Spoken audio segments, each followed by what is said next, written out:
우리 오늘 기도의 사람 다윗이라는 제목으로 우리 함께 하나님 말씀을 좀 나누겠습니다. 그일라라는 마을은 다윗이 거하던 그 아둘람 동굴에서 남쪽으로 한 5km 정도 떨어진 곳에 있었습니다. 그런데 이 그일라라는 마을은 우리 같으면 예전에 그 뭐 남해라든지 뭐 거제 같이 이제 어떻게 보면 이제 변방 끝이죠. 어떤 국경선에 있는 그런 어떤 지역이라고 생각하시면 됩니다. 그래서 옛날에 왜구들이 막 쳐들어왔듯이 이 블레셋 군대들이 자주 쳐들어와서 약탈을 하던 곳이 바로 이 그일라 땅이었습니다. 근데 이 사람들이 얼마나 나쁘냐면 정말 한 해를 수고해서 밀농사를 잘 지어서 이제 타작을 하고 이제 알곡과 죽정이를 딱 구분해서 딱 이렇게 만들어 놓으면 이제 그 알곡들만 약탈해 가는 거예요. 얼마나 속이 상하겠어요. 1년 농사를 다 망쳐버리는 건데. 블레셋 사람들의 농사는 이처럼 아무 노력도 하지 않고 남의 수고를 빼앗아 가는 것이었어요.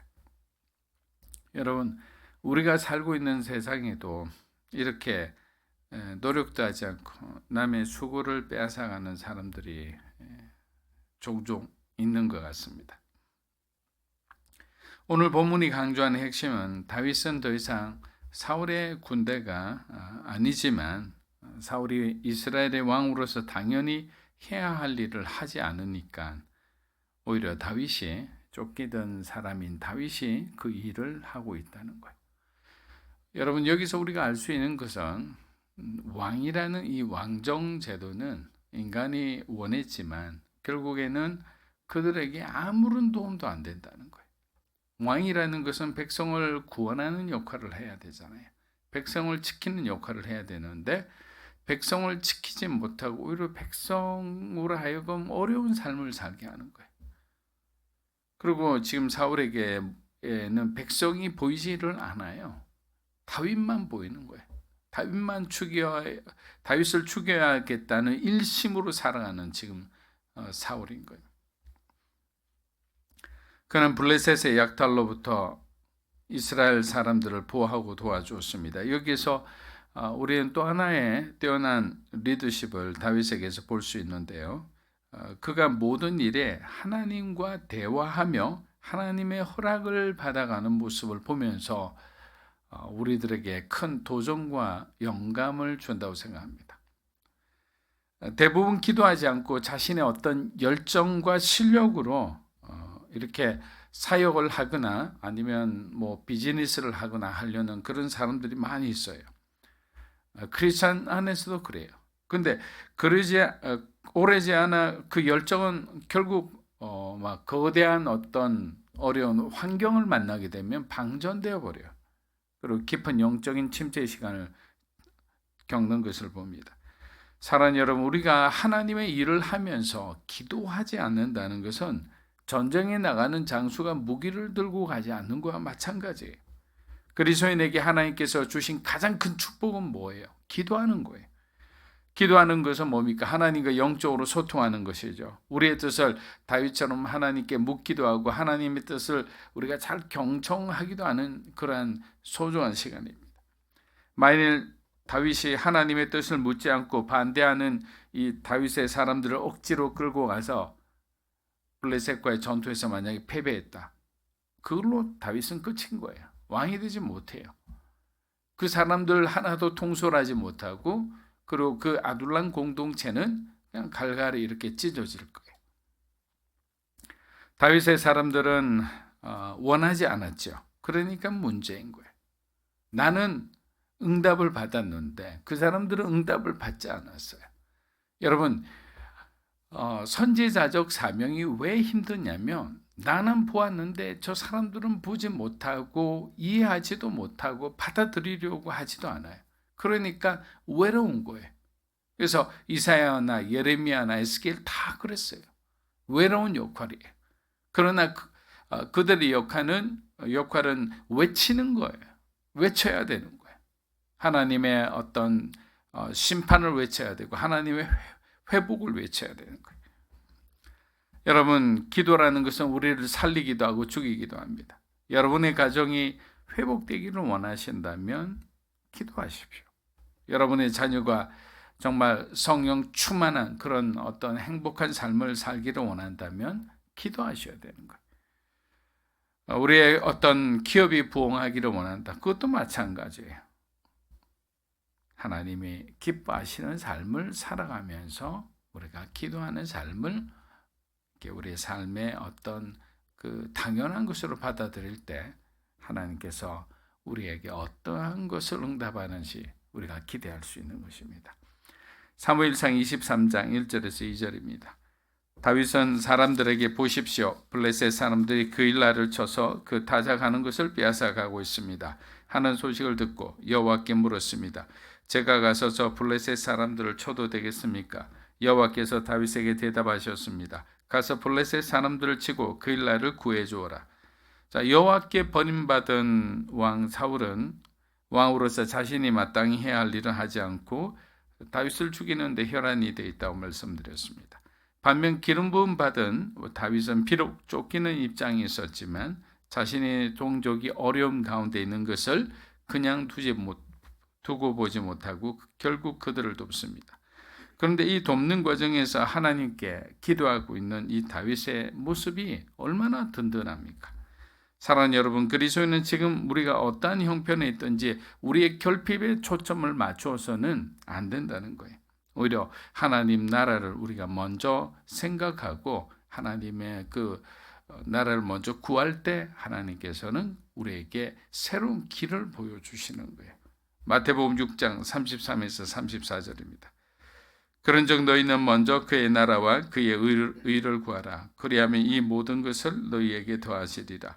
그러므로 내일 일을 위하여 염려하지 말라. 내일 일은 내일이 염려할 것이요 한날의 괴로움은 그날로.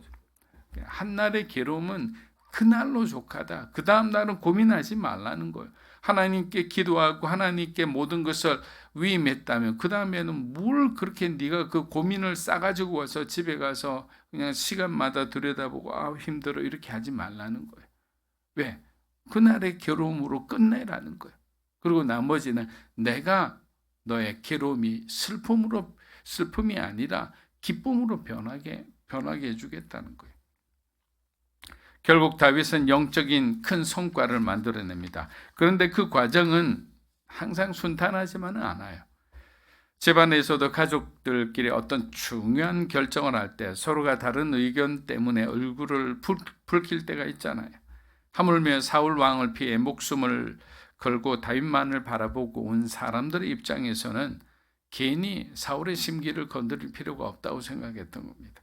그리고 아무리 좋은 일이라도 결국 이 일로 인해서 자신들이 어디에 있는지 그 위치가 발각되면 어떻게 될까요? 다시 광야로 가야 되는 거예요. 다시 도망자의 삶을 살아야 되니까 얼마나 고단합니까? 그래서 다윗 왕이여 제발 좀 모른 척하고 지나가면 안 되겠냐고. 그렇게 이렇게 아주 격론이 벌어졌을 거예요. 그렇게 리더는 어떤 구성원들의 어떤 성격과 태도와 그들이 원하는 것을 기본적으로 잘 이해하고 있어야 돼요. 비록 어떤 의견이 충돌되더라도 이 사람들의 의견이 어디서부터 이렇게 생성되었는지 그 배경을 잘 이해하고 있으면 대화하기가 쉬워요. 그리고 하나님의 명령이 떨어지면 권위를 가지고 모든 일에 자신이 책임진다는 마음으로 통솔을 하면 되는 거예요. 여러분, all or nothing이란 말이 있잖아요. 이거는 적당히 하나님께는 적당히 할 수가 없는 거예요. 적당히 해서는 기적이 일어나지 않아요. 내 마음을 온 마음을 다해 하나님께 드려야 되는 거예요. 정성을 드리고 어떤 우리의 뜻을 하나님께 드리고 그렇게 all or nothing이 아니고 all in 해야 되는 거예요. 그렇게 할 때 하나님은 비로소 우리의 진정성을 보시고 하나님께서 내 편이 되어주시는 거예요. 하나님이 내 편이 되어주시면 얼마나 놀라운 일이 일어나겠어요. 그동안 내가 정말 물리치지 못했던 그 많은 사람들을 그 대적들을 하나님께서는 한 번에 모든 것에 해치워 주시잖아요.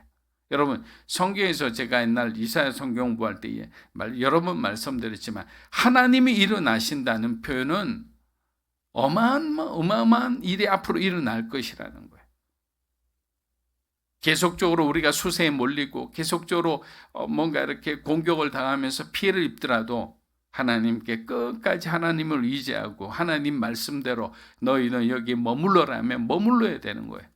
사람들이 막 도망가도 머물러야 되는 거예요. 그런데 어느 순간 하나님의 시간이 딱 되자 하나님 내가 일어나 너희를 돕겠다 이런 말씀만 그걸로 끝인 거예요. 하나님이 정말 천군 천사를 다 동원해서 그 수십만 수백만이 무엇이 두렵겠어요. 그보다 더 많은 그보다 더 훨씬 큰 능력의 하나님의 군대가 우리 앞에 있는데 하나님이 내 편이 된다는 것은 우리 인생의 가장 큰 축복이다. 사무엘상 23장 4절에서 5절입니다. 다윗이 여호와께 다시 묻자 여호와께서 그에게 대답하셨습니다. 그 일라로 내려가라. 내가 블레셋 사람들을 내 손에 넘겨주겠다. 그리하여 다윗과 그의 부하들은 그 일라로 가서 블레셋 사람들과 싸워 그 가축들을 잡아왔습니다. 그는 블레셋에 큰 타격을 주고 그 일라 사람들을 구해주었습니다. 다윗이 여호와께 다시 묻자. 여러분 이 구절이 굉장히 중요합니다. 여호와께 다시 묻자. 자, 분명히 응답을 받았는데 주위의 반대가 심할 때 사람들은 굉장히 고민합니다. 자신을 지지하는 사람들이 반대할 때는 더욱 난감해집니다. 그러나 다윗은 그들과 소통하는 동시에 하나님과도 계속 소통했다는 게 중요한 거예요. 여러분 우리가 살아가면서 계속 뭔가 일이 일어날 때 우리의 영적인 어떤 집중력이 계속 뭔가 이렇게 발휘할 수 있는 그런 어떤 자세를 우리가 계속 유지해야 되는 거예요. 한 번은 정말 집중해서 하나님 어찌할 겁니까? 이래가 하나님께 응답을 받았어요. 그 다음에는 막 사람들에게 막 치여서 어찌할 바를 모르고 기도도 하지 않고 그냥 퍼질러 있어요. 그러고 난 뒤 하나님의 뜻은 A인데 나는 B를 선택할 수 있다는 거예요. 그런데 다윗이 훌륭했던 것은 그들과 소통하면서도 하나님과의 소통을 잊지 않고 계속 하나님의 뜻을 묻고 있었다는 거예요. 하나님의 뜻이 가장 중요하니까 그는 기도하고 또 기도한 거예요. 바로 그때 다윗에게 들려오는 하나님의 음성은 뭐라고 있습니까? 그 일라로 내려가라. 블레셋을 내 손에 넘겨주겠다. 다윗은 하나님의 음성을 들은 다음 마음이 웅장해지는 거예요. 그리고 큰 용기를 가지고 자신 있게 그 일라로 내려가자. 하나님께서 블레셋을 우리 손에 붙이셨다. 결국 어떻게 됩니까? 싸움에서 단 한 명의 이스라엘 백성들, 다윗이 군사들이 다치지 않습니다. 그리고 승리하고 전리품을 가져왔을 때 따르던 백성들은 어떻게 되느냐? 이 다윗 한 사람 때문에, 기도하는 이 한 사람 때문에 따르던 모든 백성들은 하나님의 통치를 경험하게 된 거예요. 여러분 이것이 얼마나 중요합니까? 훌륭한 부모님의 어떤 부모님을 둔 자녀들은 부모님의 그 기도하는 그 모습을 통해서 그들은 하나님을 간접적으로 경험하게 되는 거예요. 왜? 우리 엄마가 기도하면 기도한 대로 하나님이 다 응답해 주시기 때문에. 그래서 항상 뭐라고 생각하냐? 사업을 하다가도 인생에 어려움이 생기면 항상 부모님께 전하는 거예요. 어머니 아버지 기도 좀 해주세요. 여러분 이것이 그냥 안부 전화가 아니잖아요. 믿는 거예요. 어머니 아버지의 기도는 항상 응답되었더라라는 것을 믿기 때문에 전화를 하는 거예요. 다윗의 리더십은 사울의 리더십과 처음부터 그 결이 달랐습니다. 사울은 인간 중심의 사람이었다면 다윗은 여호와 중심의 사람이었습니다. 이 중심의 차이가 아주 큰 다른 결과를 낳게 됩니다. 부모들의 믿음을 통해서 우리가 자녀들이 하나님을 간접적으로 경험한다고 그랬습니다. 그렇기 때문에 본이 되는 사람들은 항상 하나님과의 소통을 가장 우선순위로 삼아야 합니다. 교회에서는 이 담임 목사와 이 교육자들이 정말 솔선수범해서 먼저 교회를 위해서 기도해야 되는 거예요. 장로님들, 권사님들 기도해야 되는 거예요. 부모들의 때로는 우리 인생을 좌지우지하는 그 실세들이 우리를 급박할 때가 있어요. 그러나 여러분들이 교회 와서 기도할 때 응답 받으셨다면 오늘 다윗처럼 당당하게 여러분의 일을 하면 되는 거예요. 그 사람들 두려워하지 마세요. 사무엘상 23장 7절입니다. 다윗이 그일라로 갔다는 소식을 전해 듣고 사울이 말했습니다. 하나님께서 다윗을 내 손에 넘겨주셨구나. 스스로 문과 빗장이 있는 성으로 들어갔으니 이제 그는 도관에 던지라. 사울은 다윗을 궁지에 빠뜨렸다고 판단하고 다윗을 추격하여 그일라까지 오려고 합니다. 그런데 그일라 에피소드의 아이러니 뭐냐? 다윗은 목숨을 아끼지 않고 그일라 사람들을 블레셋의 손에서 구했지만 그일라 사람들은 사울에게서 다윗을 보호하지 않고 불확실하고 위험한 광야로 그들을 또다시 돌아가게 만들었다는 거예요. 자, 이 말은 무슨 말이냐? 세상은 이처럼 정당한 보상을 하지 않을 때가 있다는 거예요. 자, 선한 행동을 하면 그에 마땅한 보상을 받는 것이 당연한데 이렇게 선을 악으로 갚는 사람들이 있다는 거예요. 그럴 때 얼마나 속상한가. 근데 다윗이 하는 선택을 우리가 한번 보십시오. 사무엘상 23장 12절입니다. 다윗이 다시 여쭈었습니다. 그일라 성 사람들이 정말로 저와 제 부하들에게 사울을 넘겨주겠습니까? 그들이 넘겨주겠습니다. 자, 사울에게 넘겨주겠습니까? 했는데 그들이 넘겨줄 것이다.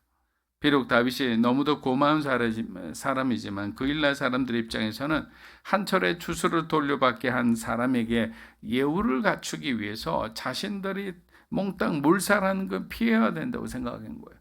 자, 그일라 사람들의 행동은 나쁘지 않았어요. 왜? 그들이 살기 위한 방편이었기 때문입니다. 더욱이 그일라 사람들은 이 노베에서 있었던 아주 대제사장들 대학살 이야기를 아주 들어서 생생하게 기억하고 있을 거예요. 다윗을 도와주었다고 해서 그 노베에 있는 제사장들을 거의 87명인가요? 다 몰살해 죽였거든요. 그런데 제사장을 죽인 사람이 일반 이 하찮은 평민 백성들을 못 죽이겠습니까? 그래서 두려운 거예요. 그런데 다윗은 그들의 두려움을 인정해 줍니다. 그래서 그일라 땅을 이제 떠나서 새로운 곳으로 또 척박한 어느 땅으로 가겠죠. 소원할 건데도 하나님의 그 말씀을 들은 다음에 그는 다시 한번 새로운 길을 떠납니다. 여러분, 다윗은 이들의 입장을 충분히 이해했다고 그랬죠. 그러나 최종적인 판단은 하나님께 묻기로 합니다. 그런데 하나님은 뭐라고 얘기합니까? 딱 한마디 하시잖아요. 그들이 넘겨줄 것이다. 이 말을 들었을 때 다윗의 마음이 철렁했을 거예요. 그나마 이제 그일라에서 어느 정도 좀 안착을 하고 살고자 했는데 하나님은 또다시 광야로 우리 인생을 몰아가는 거예요. 그런데 400명이었던 따르던 사람이 600명으로 늘어났습니다. 그 600명이 어디서 나왔겠어요? 그일라 사람으로 추정합니다. 다윗의 어떤 통솔력과 다윗의 도움을 받은 사람, 은혜 받은 사람들은 결국 다윗, 하나님의 기름 부음이 있는 사람을 쫓게 마련이기 때문입니다. 마무리합니다. 사람을 의식하는 자는 절대로 광야로 들어가는 결정을 하지 못합니다. 반대하는 사람들의 의견을 의식해서라도 그일라에 남아 전투를 하든지 아니면 그일라 사람을 죽이고 곡식을 훔쳐 또 다른 곳으로 도망을 하든지 부정적인 그런 잘못된 선택을 하죠. 사랑하는 여러분, 그리스도의 눈은 뜰 때부터 눈을 감는 순간까지 항상 하나님을 생각하며 하나님의 뜻을 구하며 살아가야 합니다. 그것이 우리가 승리하는 길이요, 저와 여러분의 기도가 응답받는 길이기 때문입니다. 그렇게 항상 주님께 감사하며 여러분의 삶에 기도의 간정이 풍성하기를 주의 이름으로 축복합니다. 아멘.